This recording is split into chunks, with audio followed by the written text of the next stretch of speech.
Reformé après le contre-la-montre par équipe, le peloton n'a pas vraiment le temps de musarder sur les routes drômoises. À la veille d'attaquer les Alpes, 228 km sont à avaler pour rallier Sisteron. La plus longue étape de ce 67e Dauphiné n'effraie pourtant pas deux courageux. Plus à l'aise pour emmener de gros braquets que pour escalader, le Belge Tosh van der Sande et le Hollandais Martin Keizer savent que leur dernière occasion de briller est pour aujourd'hui.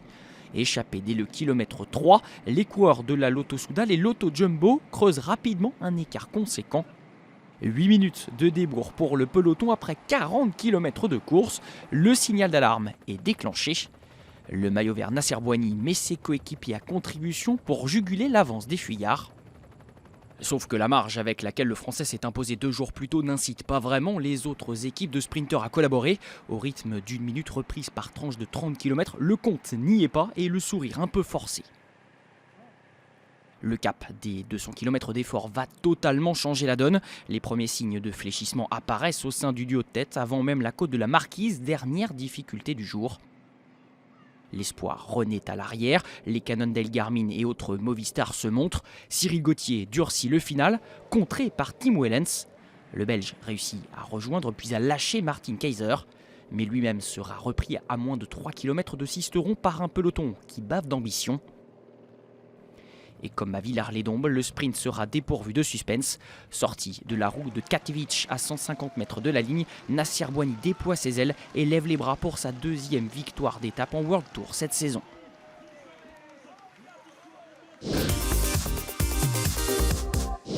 Il y aura un avant et un après Dauphiné dans la saison de Nasser Bouhanni. Ses premiers mois chez Cofidis commençaient à le faire douter quant à sa capacité d'adaptation à ses nouveaux coéquipiers. Sa victoire à Villars-les-Dombes a éclairci son horizon. S'il a dû douter quelques minutes du retour du peloton sur les échappées, il s'est vite remis en mode chasseur dans un final taillé à sa mesure. Le dernier doublé du Spinalien dans un grand rendez-vous remontait à la dernière Vuelta. Ouais, 2e victoire, je suis super content. Dans le final, c'était vraiment dur. Ça a durci dans les dernières montées. Après, j'ai eu vraiment du soutien de mon équipe. Sans Julien Simon dans le dernier kilomètre, c'était impossible de gagner aujourd'hui. Le maillot vert succède à Stuart O'Grady, dernier vainqueur à Sisteron il y a 11 ans dans le Dauphiné. 4 Français se hissent dans le top 10. Au général, pas de changement. Juan Denis aura droit à un 2e jour en jaune jeudi. Son coéquipier Van Garderen ou encore Nibali sont à l'affût.